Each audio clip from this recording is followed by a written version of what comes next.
Coucou tout le monde, bienvenue sur une nouvelle interview des audacieuses inspirantes. Et aujourd'hui, c'est Sophie qui est venue nous partager ses pépites, ses secrets d'audace. Bonjour Sophie, bienvenue sur cette interview. Bonjour Christina, écoute, merci pour cette invitation. Merci à toi d'avoir accepté de venir nous partager tes petits secrets d'audace. Alors, j'aime bien au début des interviews me souvenir un peu de comment j'ai rencontré la personne que j'ai invitée sur l'interview. Et toi, Sophie, je te disais juste avant l'interview, je t'ai rencontrée chez Martin La Tulipe. Je t'ai rencontrée il me semble, en 2022, je dirais, chez Martin La Tulipe, sur la scène à Paris, quand j'étais venue voir un événement de Martin La Tulipe. C'est là que je t'ai rencontrée. Et puis ensuite, j'ai trouvé vraiment chouette ce que tu avais partagé et je t'ai suivi sur les réseaux. Et dernièrement, tu avais partagé un post qui m'a inspiré sur LinkedIn et j'ai eu cette envie de t'inviter sur le podcast, sur les interviews pour que tu partages ces clés de ton vécu à d'autres femmes ici. Alors peut-être avant que je pose la question de qu'est-ce qui fait de toi une femme audacieuse, est-ce que tu pourrais te présenter aux personnes qui vont te découvrir aujourd'hui sur l'interview? Qui es-tu? Grande question. J'allais dire parce que finalement, on cherche toujours qui on est à un moment donné dans notre vie. Donc je m'appelle Sophie Lyon. Je suis, on pourrait dire ça, une femme audacieuse, hein, ça c'est clair. Je suis donc conférencière, auteure de plusieurs livres, dont ce livre qui s'appelle Demande à l'univers et réalise ton big dream, qui est préfacé par Martin Latulippe. Euh, et à côté de ça, j'ai deux activités, on va dire. Je suis coach professionnel. J'accompagne principalement des femmes entrepreneurs ou qui souhaitent le devenir avec une double casquette de coaching et de marketing. Ainsi que j'aime beaucoup accompagner les jeunes. Et donc, je fais régulièrement des interventions en école de commerce. Je suis formatrice notamment sur tout ce qui est réseautage et je fais ça en français et en anglais. Voilà. Je suis aussi franco-américaine, donc j'ai les deux doubles nationalités et j'ai un background, on va dire, euh, un peu assez international puisque voilà, j'ai des origines basques cubaines par ma grand-mère. Voilà. Diversité culturelle. C'est ça. Mm. Alors, je rappelle aussi aux personnes qui vont suivre l'interview qui pourront retrouver tous tes liens sous l'interview s'ils veulent aller voir ou en connaître plus sur toi, commander ton livre, ils retrouveront tous les liens sous l'interview. Alors, la question que je pose à toutes les femmes audacieuses qui viennent sur l'interview, qu'est-ce qui fait de toi aujourd'hui, Sophie, une femme qui est audacieuse et inspirante? Qu'est-ce que tu as envie de transmettre aux femmes qui vont voir cette interview pour qu'à leur tour, elles osent cette audace? Alors, qu'est-ce qui fait que je suis une femme audacieuse? Je pense que euh, je pense que je suis une personne assez spontanée et aussi peut-être impulsive. Donc, ce qui fait que parfois, euh, je réfléchis pas toujours et j'écoute mon cœur et j'écoute cet élan qui me dit allez, faut que tu y ailles là. Là, vraiment, il y a quelque chose que tu dois écouter. Et donc, c'est comme si j'étais drivée par une force, tu vois, qui fait que voilà, je peux pas faire autrement, il faut que j'y aille. Euh, et maintenant, avec l'âge, je me rends compte que peut-être que parfois j'étais un peu trop audacieuse. Je ne sais pas si on est un peu trop ou pas. Mm. Mais en tous les cas, j'ai toujours écouté mon cœur. C'est-à-dire que mon cœur m'a amené donc plusieurs fois, notamment à l'étranger, partir vivre aux États-Unis. J'ai comment dirais-je, j'ai changé plusieurs fois de métier, de carrière. Tu vois, donc c'est comme si je sautais en fait dans le vide sans, comment dirais-je, sans savoir ce qu'il y a dessous. Tu vois, il y a un espèce d'élan, il y a comme une espèce de feu intérieur qui me dit, mais non, mais là, ça suffit. Allez, il faut que tu y ailles, quoi. Allez, on y va. Et, et bien souvent, même si ça paraît un peu fou, et en fait, j'ai été comme récompensée par cette audace. En le disant, ça me touche, tu vois. Mm. Mm. Et est-ce que Ouais. tu serais d'accord de nous partager un exemple dans ton parcours où tu as eu cette audace et où, comme tu le dis, tu as été récompensé? Est-ce qu'il y a quelque chose qui te vient en tête, un événement, un moment où tu dis, ouais, alors ça, c'était un grand moment qui a changé ma vie finalement? Je pourrais te dire qu'il y en a eu, il y en a eu deux. Euh, il y en a eu deux. Il y a eu le premier où c'est marrant parce que c'est souvent en lien avec l'amour en fait, et ou en tous les cas avec oui les hommes. Le premier, ça a été lorsque j'avais 25 ans. J'ai rencontré ce jeune homme. Donc, il en avait 5 de plus que moi, il avait 30 ans. Et donc, on était en relation, enfin, pas depuis très longtemps, peut-être, tu vois, 6 mois. Et là, il me dit, écoute, Sophie, j'ai l'opportunité de partir vivre aux États-Unis. Et donc, j'ai envie que tu viennes avec moi. Et donc, à cette époque-là, partir vivre aux États-Unis. Enfin, aujourd'hui, bon, ça reste encore quelque chose d'un peu incroyable, mais à cette époque-là, c'était encore plus incroyable parce qu'on est dans les années, on est dans les fin 90, tu vois. Donc à l'époque, on n'a pas du tout les réseaux sociaux, on n'a pas du... ce que je disais à ma belle-sœur, tiens, l'autre jour, je lui dis, tiens, on envoyait des fax. Elle me dit, oh là, où est-ce que tu m'amènes? Voilà, on envoyait des fax. C'était vraiment, tu vois, c'était un truc un peu incroyable. Et donc, moi, j'étais en pleine étude, j'avais pas vraiment fini. Et j'ai juste écouté mon cœur et en fait, j'ai dit à mes parents, bah voilà, je m'en vais vivre aux États-Unis. Et ils m'ont dit, ah bon, mais tu vas faire quoi? Enfin, t'as pas vraiment fini ton examen. Je dis, bah je sais pas, mais j'y vais quoi. Et donc, en fait, c'était plus fort que moi et je faisais pas attention à, toi, à la sécurité, à l'argent, à tout ça. J'y allais quoi. Et et en fait, ça a été quelque chose de hyper inconfortable parce que bah, je suis partie vivre donc à côté de San Francisco. Donc voilà, sur le papier, tu dis, waouh, c'est génial, San Francisco, machin. Mais quand on déménage et quand on va vivre, toi, dans un pays étranger comme ça, que voilà, à l'époque, tout était nouveau pour moi. J'arrivais dans les supermarchés, je connaissais rien, les marques, tout, enfin tout, je découvrais complètement, tu vois, les grandes voitures, les machins, enfin, tout était nouveau. Et donc ça a été vraiment un grand saut dans la foi, hein, on peut dire ça. Euh, et en plus, il y avait deux critères qui étaient vraiment importants. C'est que, un, j'avais pas de visa, donc après un peu plus tard, j'ai obtenu un visa parce qu'on s'est mariés. Et en plus, je pouvais pas travailler. Donc une fois que donc du coup, ça voulait dire que j'étais complètement dépendante de la personne avec laquelle j'allais vivre, hein. Donc, il y avait plein de choses qui faisaient que c'était vraiment un saut dans la foi. Et cette audace, elle a été récompensée parce que j'ai appris en fait à sortir de mes gonds, à connaître qui j'étais vraiment, à vieillir quelque part, enfin, tu vois, vraiment à grandir émotionnellement, à m'affirmer aussi, tu vois, puis vis-à-vis de cet homme. Euh, j'ai eu l'opportunité finalement de rencontrer des gens incroyables enfin, qui ont changé un peu le cours de ma vie. Euh, j'ai pu faire des études aussi, tu vois, je me suis inscrite faire des études. J'ai une amie, enfin plusieurs, mais dont une particulièrement, je l'ai revue encore pas plus tard qu'il y a 2 week-ends. Je pense que c'est ma plus vieille, entre guillemets, amie, enfin, tu vois, de toujours. Enfin, tu vois, c'était une femme que j'ai rencontrée qui vivait dans la même résidence que moi et qui s'avère habiter pas très loin ici à Bordeaux. Enfin, toi, la vie a fait qu'on s'est retrouvés. J'ai rencontré une autre amie qui est devenue mon témoin de mariage avec mon mari actuel. Enfin bref, ça a été une vie très riche de rencontres. Oui, j'ai rencontré une deuxième amie qui a été aussi ah oui, mes deux témoins de mariage, en fait, je les ai rencontrés donc aux États-Unis. Enfin voilà, bref, ça a été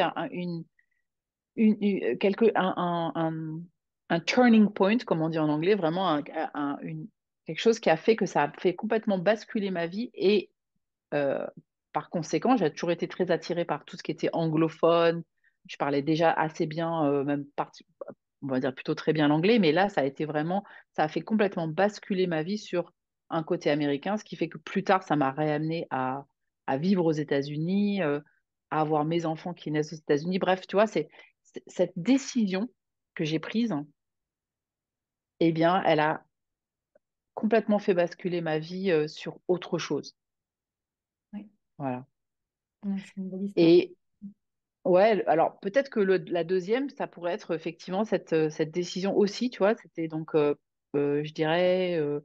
Donc là, on est en 2000. Donc cette première période, c'était entre 97 et 99. Donc ça a duré que 2 ans, puis finalement, je suis rentrée. Et quelques années plus tard, donc je dirais 5 ans plus tard, j'ai eu pareil l'opportunité de repartir vivre aux États-Unis. Là, dans un cadre complètement différent. Là, c'était créer une filiale. Donc, tu vois, et là, ça a été pareil. Je me souviens encore de la sensation de vide quand je suis sur un canapé en train de me dire est-ce qu'on y va, est-ce qu'on n'y va pas, est-ce qu'on part vivre là-bas. Euh, Est-ce qu'on prend cette décision? Est-ce que, oh, tu vois, enfin, trois, quatre meubles qu'il y avait dans la maison, est-ce qu'on les prend avec nous? Est-ce qu'on les vend? Euh, et tu vois, cette espèce de truc où tu te dis, allez, je largue tout et on part. Et ça a été encore une fois une décision pareille, complètement incroyable et qui m'a permis de vivre donc 8 ans à Miami, qui m'a permis de, bah, quelque part, d'avoir toutes ces connaissances en marketing, en communication, puisque c'était vraiment ce que je faisais là-bas.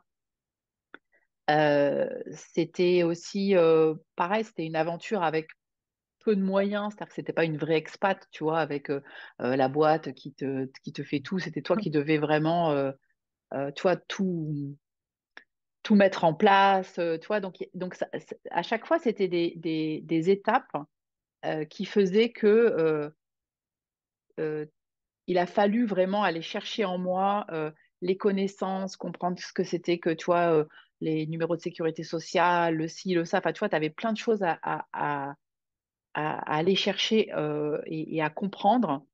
Et donc, ça venait. C'était un peu brutal, quand même, avec le recul, mais en même temps, c'était un élan. Et là, pareil, bah, tu vois, donc j'ai eu cette opportunité d'y aller. Et mes trois enfants sont nés après sur place. Donc, j'ai offert quelque part à mes enfants cette double nationalité. Enfin, tu vois, c'est ça. Et qui ensuite m'a amené à moi-même. euh, Décider de devenir américaine et d'obtenir la nationalité américaine, enfin, tu vois, ça a été un truc incroyable. Et peut-être que la troisième histoire que je voulais vous raconter, c'est quand, tu vois, c'est toujours autour du voyage, hein, c'est fou dans ma vie. Donc je suis avec, je rencontre, je fais partie d'un espèce de mastermind, tu vois, qu'avec des femmes anglophones, et c'est, enfin, vraiment des femmes incroyables, hyper inspirantes, d'une gentillesse. euh, il y a des vrais échanges, enfin, c'est vraiment chouette. Et l'une d'elles propose ce qu'elle appelle des transformation retreats. Donc, c'est de retraite de transformation. Elle habite au Japon, elle est néo-zélandaise, et elle dit, bah voilà, je vous propose de participer à ça. Et moi, je réfléchis, mais pas du tout. Je vois ce truc, et je me dis, je ne sais pas comment je vais le payer, je m'inscris. À cette époque-là, bon, est-ce que j'ai vraiment l'argent pour le faire? Pas vraiment. Enfin, oui, peut-être sur un compte, machin, mais en fait, je ne réfléchis pas, je dis oui, je viens. Et donc, je m'inscris. C'était pas très cher d'ailleurs, mais c'était, je sais pas, 1 500 € ou quelque chose comme ça. Enfin, je sais plus combien c'était exactement. Et donc là, je dis, OK, let's go. Je participe à cette retraite. Et là, ça a été pareil, un turning point. C'est-à-dire que là, j'ai pris la décision à ce moment-là de, de, de changer un peu de tout, de métier, de vie, enfin, toi, de, euh, de divorcer de l'âge, enfin du père de mes enfants. Enfin, tu vois, ça a été vraiment, enfin, tout un truc. Et ça, cette décision, tu vois, a été très très forte. Et cette audace, en fait, hein, de se dire, oh, waouh, enfin non, mais non, et de pas réfléchir encore une fois, est-ce que je vais avoir de l'argent? Est-ce qu'il y a de la sécurité? Est-ce qu'il y a ci? Est-ce qu'il y a ça? Non, j'y vais parce que c'est plus fort que moi. Ouais. Eh ben, merci pour ces trois histoires, parce que je suis un peu malade, qui sont vraiment hyper inspirantes. Et moi, la question que j'ai envie de te poser pour les femmes qui t'ont écouté, parce que là, elles ont eu de la matière pour entendre ce que tu as osé, et puis toute cette histoire aussi par rapport aux États-Unis, c'est quel conseil tu donnerais à ces femmes qui t'écoutent aujourd'hui, qui se disent, Waouh, c'est magnifique ce que Sophie partage. Ça m'inspire, ça me parle. Mais moi, je sais pas par où commencer, je sais pas comment faire, j'ose pas. Est-ce que tu as un conseil et une piste à leur donner très concrète pour qu'elles puissent oser ces premiers pas qui les amènent vers, comme tu l'as très bien partagé, de magnifiques opportunités cachées finalement? Euh, je leur dirais que peut-être que la première des choses, c'est, tu sais, on a tout le temps et on a souvent cette espèce de petite voix dans l'oreille comme ça qui nous dit, allez, vas-y, c'est ça que tu dois faire. Et après, il y a la raison qui est Mm. là et qui dit, non, mais attends, allez, t'es trop vieille, non, mais n'importe quoi, tu peux pas t'amuser à faire ça, c'est trop fatigant ou c'est trop ci, c'est trop ça. Enfin, tu vois, donc il y a cette espèce de dualité entre ce que le cœur nous souffle Ouais. et ce que la raison on va dire, nous apaise en disant, attends, minute papillon, enfin, c'est pas n'importe quoi. Et peut-être qu'en vieillissant, c'est sûr on va dire que on écoute plus notre raison que peut-être que notre cœur en vieillissant, j'en sais rien. Euh, mais je pense que la vie, elle est faite pour vivre une vie extraordinaire. Et ça j'en suis sûre. Et effectivement, moi, en tous les cas, petite fille, je me suis toujours dit que j'aurais pas la vie de monsieur et madame tout le monde. Je sais pas pourquoi, je le sentais en moi, tu vois. Enfin, voilà, est-ce que c'était. Et je sais pas, il y avait quelque chose qui me disait que de toute façon, ce serait. Voilà, j'aurais probablement pas la vie de monsieur et madame tout le monde. La preuve en est, puisque tu vois, voilà, aujourd'hui, j'ai eu je sais pas combien de métiers, j'ai eu même, tu vois, je me suis remariée encore une fois, donc trois maris, tu vois. Bref, en plus, un mari plus jeune que moi, tu vois, cette fois-ci. Donc c'est vrai que je casse un peu les codes, mais je sais pas si je fais exprès, tu vois, c'est juste, c'est comme ça, tu vois. Donc peut-être que euh, cette petite voix que vous entendez qui vous dit, tiens, tiens, il faudrait que je fasse ça, ce serait génial si je pouvais faire ça, j'aurais tellement envie de mettre ça en place, hein. Bah, lui donner peut-être un peu plus d'espace. Et, euh, et peut-être commencer par ce par quoi j'ai commencé à l'époque, c'était, tu vois, de faire peut-être un tableau de vision. Voilà, c'est un peu comme ça que j'ai commencé. Et d'ailleurs, après, j'en ai fait un peu un truc, enfin, tu vois, des formations, etc. Enfin, et commencer un peu à dire, tiens, si vraiment je faisais pas attention, en fait, à cette raison, de quoi j'aurais vraiment envie et de commencer à coller des images, des choses comme ça. Et ce dont on se rend compte finalement, c'est, en tous les cas pour moi, c'était que c'était plus des choses d'être que d'avoir. C'était Ouais. vraiment des expériences. Tu vois, donc écouter, tu vois, en se disant, ah ben tiens, si je commençais par une petite expérience, comme là récemment, tu vois, où j'étais un peu perdue, je me disais, tiens, et si je faisais, euh, euh, comment dire, un espèce de GR en rond, tu vois, un cercle, enfin, tu vois, on a un GR autour de Bordeaux qui est le premier GR métropolitain. Toi, si je faisais ça, c'est vrai que c'est un peu inconfortable, d'autant plus que quand on n'est pas bien, on est un peu fatigué, on se dit, oh là là, on est un peu déprimé. Est-ce que, et finalement, c'est ce premier pas, et peut-être demander aussi à une copine, dire, tiens, est-ce que tu pourrais pas venir avec moi faire ce truc-là? Enfin, euh, ou voilà, donc c'est peut-être déjà premièrement poser en image, demander peut-être un peu autour de soi, écrire aussi, c'est-à-dire écrire vraiment. On est le 31 décembre 2024. Oh waouh, cette année ça c'est génial, je me suis autorisée à faire ci, je me suis autorisée à faire ça, et l'écrire vraiment avec conviction et de laisser infuser ça. Déjà ça, je trouve que c'est déjà assez intéressant. Et puis et peut-être euh, ben, parfois peut-être s'autoriser. J'ai envie d'utiliser ce mot, de s'autoriser à se payer ce billet d'avion dont on rêve depuis toujours, s'autoriser à se payer cette formation à laquelle enfin voilà, s'autoriser je sais pas moi, à faire un massage puis en se disant oh ouais, c'est quand même pas s'autoriser à prendre une femme de ménage parce que ça fait des années et des mois qu'on se dit oh ce serait tellement cool que j'ai une femme de ménage qui vienne s'autoriser à trouver une babysitter pour pouvoir passer plus de temps avec son mari, s'autoriser en fait. Parce que nous, les femmes, je pense qu'on est tout le temps dans cette espèce de contrainte de dire, ah non, j'ai pas le droit, j'ai pas ci, j'ai pas ça. Et on met tout le monde en premier et jamais nous-mêmes. Et donc, je pense que c'est vraiment ça. C'est je m'autorise aujourd'hui, je me mets en priorité et je dis, tiens, bah ouais, en fait, mais mon mari, mes enfants, c'est chouette. Mais moi, en fait, où est-ce que je suis dans tout ça? Qui suis-je dans tout ça?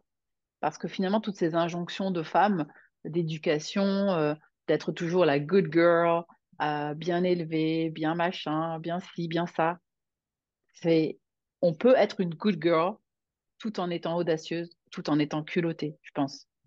Et je pense que le monde aujourd'hui, il a besoin de ça, il a besoin de ces femmes culottées, mais pas dans cette énergie, euh, euh, on va dire yang, revancharde, euh, castratrice. Non, c'est une énergie yin, assumée, une énergie de femme qui veut construire, une énergie euh, ouais, une énergie de construction. Et parce que nous sommes des bâtisseuses.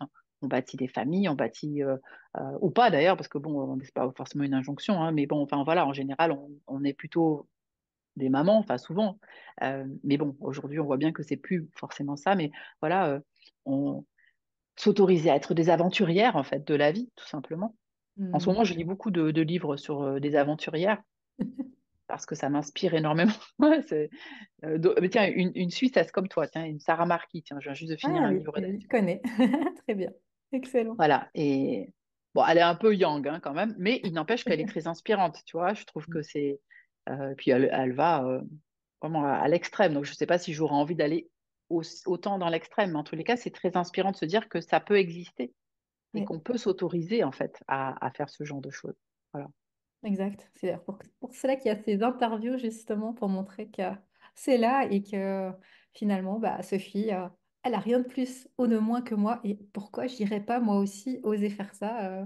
Après, moi, ça, c'est important, comme tu dis, d'être inspiré par les histoires des autres et de voir qu'il y a des points communs avec nous et de pouvoir oser. Bah, merci pour ces très belles pistes. J'aime beaucoup cette idée, comme tu dis, déjà juste d'identifier quand on a notre cœur qui nous parle et avant que notre raison vienne nous dire oui, non, mais tu es en train de rêver là, ma grande, on se dit ok. Et puis ensuite d'aller poser tout ce côté visualisation, vision, que ce soit par des images, comme tu le dis très justement, ou par l'écrit, vraiment d'aller poser ça et puis cette belle piste de s'autoriser. Je m'autorise à avoir l'audace de faire cela ou cela. Dans mon livre Demande à l'univers et réalise ton big dream, c'est vraiment, enfin, c'est quelque part, c'est l'audace en fait. De ce livre, il raconte et il explique finalement comment, c'est un peu cette espèce de pas à pas Mm. de cette histoire que j'ai eue à ce moment-là en disant j'étais un peu, voilà, tourner un petit peu en rond et avoir l'impression d'avoir déjà tout eu. Ouais. Et, et j'ai envie aussi de dire que dans l'audace, peut-être un dernier conseil, euh, il y a l'audace, mais il y a aussi beaucoup, et ça on l'oublie tout le temps, on dit ouais, c'est facile à dire, etc., la gratitude, mais c'est vrai que c'est de se dire que, waouh, quand même, d'être vachement reconnaissante déjà de tout ce qu'on a en fait. Oui. Et d'être dans une énergie de gratitude plutôt que dans une énergie de manque. Parce que moi, ça m'arrive souvent, hein, je suis vraiment la première à être souvent dans ah, j'en ai marre, nanana, tu vois, on dirait pas. Mais en fait, je peux être un peu râleuse aussi. Et puis, je peux être aussi souvent dans une énergie de manque et je me vois faire. Je me dis, oh, c'est pas possible. Pourtant, tu sais, tu vois, tu connais les recettes. Et donc, c'est intéressant de faire ça, de se dire, OK, je me vois faire, je me vois être dans une énergie de manque. Comment je fais pour switcher, pour me dire, yes, OK, regarde, franchement, tu as vu la chance que tu as, quoi, de ce que tu as. Et maintenant, comment tu pourrais faire pour en avoir, entre guillemets, encore plus, mais c'est pas forcément encore plus de, d'argent, de matériel, c'est d'aventure, de moi-même, de me reconnaître moi, en fait, de vivre hein, vraiment et d'être moi. Voilà. Merci. Merci pour cette piste et ce partage. De nouveau, les personnes pourront retrouver ton livre dans les commentaires et aussi tes liens pour si ce que tu leur as partagé les a inspirés, aller un peu plus loin dans toutes ces clés. Je te remercie d'avoir pris ce temps pour nous aujourd'hui. Je te souhaite une belle suite avec ton livre et tes projets et je te dis à bientôt.